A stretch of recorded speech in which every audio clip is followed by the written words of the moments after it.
Boss Kannada season 12 start ಆಗಿ ಈಗಾಗಲೇ 25 ದಿನಗಳು ಕಳೆದ್ರು ಮನೆಗೆ ಇನ್ನೂ ಕ್ಯಾಪ್ಟನ್ ಆಯ್ಕೆಯಾಗಿರ್ಲಿಲ್ಲ. ಇದೀಗ ಬಿಗ್ ಬಾಸ್ ಮೊದಲ ಕ್ಯಾಪ್ಟನ್ ಆಯ್ಕೆ ಪ್ರಕ್ರಿಯೆಗೆ ಚಾಲನೆ ನೀಡಿದ್ದು 17 ಸ್ಪರ್ಧಿಗಳ ಪೈಕಿ 15 ಮಂದಿಗೆ ಮಾತ್ರ ಅವಕಾಶ ನೀಡಿದ್ದಾರೆ.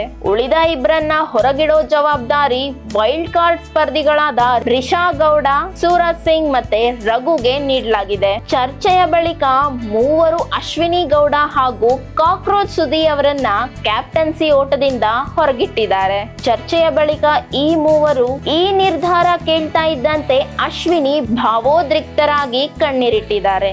ನಾನು 2 ವಾರ ಕಷ್ಟಪಟ್ಟೆ, ಕ್ಯಾಪ್ಟನ್ ಆಗ್ಬೇಕು ಅನ್ನೋದು ನನ್ನ ಕನಸು ಅಂತ ಅಶ್ವಿನಿ ದುಃಖನ ವ್ಯಕ್ತಪಡಿಸಿದ್ದಾರೆ. ಅವರಿಗೆ ಜಾನ್ವಿ ಅವರು ಸಮಾಧಾನ ಮಾಡಿ, ಇದು ಆಟದ ಒಂದು ಭಾಗ, ನೀವು ಸ್ಟ್ರಾಂಗ್ ಆಗಿರೋದ್ರಿಂದಾನೇ ಟಾರ್ಗೆಟ್ ಆಗಿದ್ದೀರಾ ಅಂತ ಹೇಳಿದ್ದಾರೆ. ಬಿಗ್ ಬಾಸ್ ಮನೆಯಲ್ಲಿ ಮೊದಲ ಕ್ಯಾಪ್ಟನ್ಸಿ ಓಟಕ್ಕೆ ಈಗ ತೀವ್ರ ಕುತೂಹಲ ಸೃಷ್ಟಿಯಾಗಿದೆ.